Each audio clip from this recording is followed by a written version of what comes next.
আসসালামু আলাইকুম। আমার চ্যানেলে আপনাদের সকলকে স্বাগত। মির্জা গালিবের একটি উক্তি আছে। উক্তিটি হলো, সারা জীবন আয়না পরিষ্কার করে গেলাম, আসলে দাগ ছিল আমার চেহারায়। শেখ হাসিনার 16 বছরের শাসনামলকে অনেকেই বলে নাকি স্বৈরা শাসন, অনেকেই বলে শেখ হাসিনা ফেসিস্ট ছিল, অনেকেই বলে শেখ হাসিনার শাসনামলে গুম, হত্যা, টাকা পাচার অনেক বেশি হয়েছে। কিন্তু তারা ভুলে গিয়েছে তারা নিজেরাই হচ্ছে নব্য স্বৈরাচার, তারা নিজেরাই হচ্ছে ফেসিস্ট। তারা এখন আয়না পরিষ্কার করে বাংলাদেশের গণতন্ত্র ফিরিয়ে আনতে চাই, কিন্তু তারা ভুলে গিয়েছে তাদের নিজেদের চেহারাই দাগ আছে। তারা নিজেরাই ফেসিস্ট, এখন অন্যকে ফেসিস্ট তকমা দিয়ে নিজেদের চেহারা পরিষ্কার আছে বুঝাতে চাই, কিন্তু আসলে তাদের চেহারা পরিষ্কার নাই, তাদের চেহারাতেই দাগ আছে। সে কারণে আয়না মুছে বুঝাতে যাচ্ছে শেখ হাসিনা ফেসিস্ট ছিল, শেখ হাসিনা স্বৈরাচার ছিল। এটাই হচ্ছে রিয়ালিটি। বাস্তবতা হচ্ছে এই যে ক্ষমতার চেয়ার আছে, যেই প্রধানমন্ত্রীর চেয়ারে বসে সেই ফেসিস্ট হয়ে যায়। শুধু বাংলাদেশে না, পৃথিবীর সকল জায়গায় এমন। কিন্তু দিন শেষে এখন শেখ হাসিনার উপর সকল দোষ চাপিয়ে দেওয়া হচ্ছে। শেখ হাসিনা কি 2014 সালে জামাত এবং বিএনপিকে নির্বাচনে আসতে বাধা দিয়েছিল? দেয়নি তো। 18 সালে বিএনপি নির্বাচনে আসছে না, আবার শেষ যে 2024 সালে ইলেকশন হয়েছে সে নির্বাচনে বিএনপি এবং জামাতকে আসতে বাধা দিয়েছিল? দেয় নাই তো। তারা আসে নাই, তাদের মর্জি। শেখ হাসিনা নির্বাচন করে ফেলেছে, আবার ক্ষমতা এসছে। হ্যাঁ, শেখ হাসিনার 16 বছরের শাসনামল ধোয়া তুলসী পাতা ছিল না, ভুলের উদ্যোগ না শেখ হাসিনা, কারণ শেখ হাসিনা নবী রাসুল ছিল না। আল্লাহ শেখ হাসিনাকে স্পেশাল ভাবে বানায়নি, তিনি আমাদের মতো সাধারণ মানুষ ছিল। সে কারণেই তো চীনের ফাদার অফ নেশন যিনি ছিলেন মা সেতুং, তিনি বলেছিলেন যার মধ্যে 70% ভালো গুণ আছে সে ভালো মানুষ, 30% খারাপ গুণ থাকতেই পারে, কারণ আল্লাহ আমাদেরকে স্পেশাল ভাবে নবী রাসুল হিসেবে পাঠান নাই। শেখ হাসিনা সেম 16 বছরের শাসনামলে ওনার 70% যেমন ভালো গুণ ছিল, ভালো কার্যক্রম ছিল, 30% খারাপ কাজও ছিল। আমরা এখন কি করছি, ওই 70% ভালো দিকটাকে, ভালো গুণটাকে ভুলে গিয়ে ওই 30% যে খারাপ গুণগুলো আছে, খারাপ দিকগুলো আছে, সেগুলা বেশি প্রমোট করছি, সেগুলা নিয়ে আলোচনা করছি। আর সবচেয়ে মজার বিষয় হচ্ছে, অনেকেই বলছে আওয়ামী লীগ আর রাজনীতিতে ফিরতে পারবো না, আওয়ামী লীগ আর জীবনও ক্ষমতায় আসতে পারবো না। তাদের উদ্দেশ্যে আমি ক্লিয়ারলি বলে দিচ্ছি, আওয়ামী লীগ যে কোনো মূল্যে আরেকবারের জন্য হলো বাংলাদেশে ক্ষমতায় আসবে। এখন প্রশ্ন করতে পারেন কেন আসতে চাচ্ছে এবং কেন ডেসপারেট হয়ে একবারের জন্য হলো ক্ষমতায় আসবে। তার মেইন কারণ হচ্ছে শেখ মুজিবের ধানমন্ডি 32-এর বাড়ি একেবারে ভেঙে ধূলিসাৎ করে দেওয়ার চেষ্টা করা হয়েছে, এটা হচ্ছে সবচেয়ে বড় কারণ। আর আরেকটি সবচেয়ে বড় কারণ হচ্ছে বাংলাদেশের যে মুক্তিযুদ্ধে যত মোরাল আছে এবং মুক্তিযোদ্ধাদের যে সিম্বল আছে সকল কিছু মুছে দেওয়ার চেষ্টা করেছিল এই রাজাকারের নাতিপুতিরা।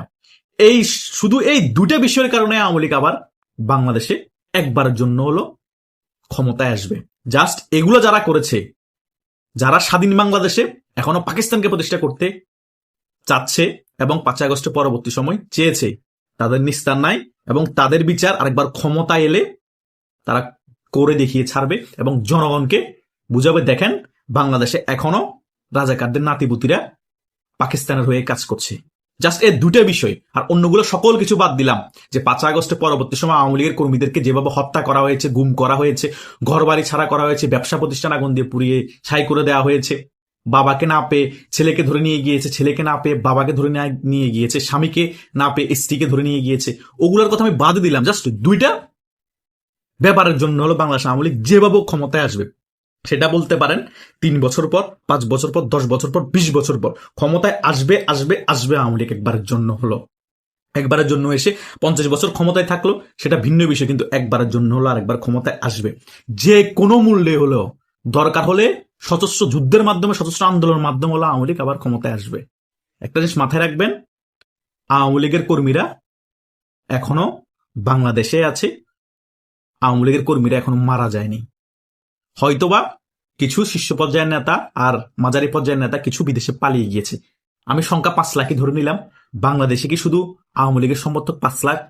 কম না হলো 8 কোটি আছে, আর একটু বাড়াই যদি ধরি 10 কোটির বেশিও হতে পারে বাংলাদেশ আওয়ামী লীগের সমর্থক। তারা হয়তো কোণঠাসা হয়ে আছে, পালিয়ে বেড়াচ্ছে, চুপচাপ হয়ে আছে।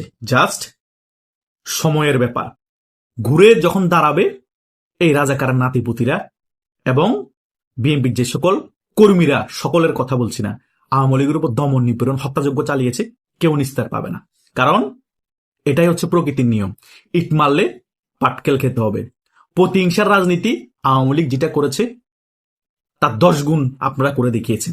এখন আওয়ামী লীগ যখন পরিস্থিতি ভালো হবে, ক্ষমতায় আসবে, আওয়ামী লীগ 20 গুণ করবে, কিন্তু সকলেই করবে না। যাদের সাথে এগুলো হয়েছে তারা নিজেদেরকে কন্ট্রোল করতে পারবে না। এটাই হচ্ছে বাস্তবতা। আর বাংলাদেশের রাজনৈতিক ব্যালেন্সের জন্য আওয়ামী লীগ রাজনীতি ফিরে আসা এমনিতেই জরুরি। ক্ষমতার কথা বাদে দিলাম, যদি এখন খুব তাড়াতাড়ি বাংলাদেশের রাজনীতি আওয়ামী লীগ ফিরে আসতে পারে এবং আওয়ামী লীগকে ফিরে আসতে দেয় একটি আলোচনার মাধ্যমে গণতান্ত্রিক প্রক্রিয়া ফিরিয়ে আনে বিএনপি সহ, তাহলে কিন্তু যেটা আমি বলছি প্রতিহিংসা রাজনীতি 10 গুণ হবে আওয়ামী লীগ ক্ষমতা আসলে, সেটা হবে না। যদি আওয়ামী লীগকে এভাবেই কোণঠাসা করে রাখে, আওয়ামী লীগের কার্যক্রমের উপর নিষেধাজ্ঞা না তোলে, আওয়ামী লীগ শেষ পর্যায়ে দেয়ালে পিঠিয়ে গেলে বাধ্য হয়ে সশস্ত্র আন্দোলনের পথ বেছে নেবে। তখন দেশে গৃহযুদ্ধ পরিস্থিতি হবে, আর সে যুদ্ধে আওয়ামী লীগ জিতবে 100%, কারণ বহির্বিশ্বের সাপোর্ট থাকবে, একে তো ভারত পুশ করবে, ভারতের সাপোর্ট থাকবে। আর বাংলাদেশের 7-8 কোটি মানুষ যদি রাস্তায় নেমে যায়, বহির্বিশ্বের সাপোর্ট থাকে এবং ভারতেরও বিতর্কত কূটনীতিক সাপোর্ট থাকে, তাহলে এই খেলায় বাংলাদেশের মধ্যে যত শক্তিশালী কেউ থাকুক আওয়ামী লীগের সাথে জিতবে না। এটা আগামীতে হবে যদি আলোচনায় না বসে গণতান্ত্রিক প্রক্রিয়া ফিরিয়ে না আনে। এখন অনেক কিছু বিএনপির উপর ডিপেন্ডেন্ট। তারা কি বাংলাদেশে আগামীতে সশস্ত্র আন্দোলন দেখতে চায়, নাকি খুন হত্যা গুম করে আওয়ামী লীগের কর্মীদের ক্ষমতায় বসার পরে কোণঠাসা করে দাবিয়ে রেখে 10-15 বছর ক্ষমতায় থাকতে চায়?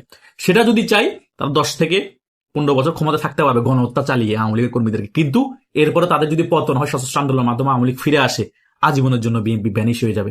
আবারও সেম 30-40 বছর পরে বিএনপি আবার কামব্যাক করবে। এটা হবে। আজীবন তার আওয়ামী লীগ ক্ষমতা আসলে আওয়ামী লীগও থাকবে না। কিন্তু এগুলা বাংলাদেশের জন্য ভালো কিছু বয়ে আনবে না, বাংলাদেশের জনগণের জন্য ভালো কিছু বয়ে আনবে না। তাই বিএনপি শীর্ষ পর্যায়ে যারা নেতা আছে এবং আওয়ামী লীগের শীর্ষ পর্যায়ে যারা নেতা আছে, সকল মান অভিমান ভুলে যা হয়েছে এক টেবিলে বসে আলোচনায় আসতে হবে যে একটা সুষ্ঠু নির্বাচন হবে। আমরা ক্ষমতায় আসলে আসবো, আপনারা ক্ষমতায় আসলে আসবেন, জনগণ যাকে ভোট দিবে তারাই ক্ষমতায় আসবে। এবং ক্ষমতায় আসার পরে বিরোধী দল আমাদের উপর আপনার স্টিমরোল চালাবেন না, আমরা আপনাদের উপর স্টিমরোল চালাবো না। এমনি গ্রুপিং এর কারণে টুকিটাকি মারামারি হবে, অনেক কিছু হবে, কিন্তু বিশদ আকারে আমরা গ্রুপিং করবো না, একদল আরেক দলের উপর স্টিমরোল চালাবো না। এই ব্যাপারগুলোতে যদি একমত হতে পারে, দেশের জন্য ভালো, বাংলাদেশের জনগণের জন্য ভালো। কারণ এটা 100% আওয়ামী লীগ একবারের জন্য হলো, যে কোনো মূল্যে যেভাবে বাংলাদেশে একবার ক্ষমতায় আবার আসবে।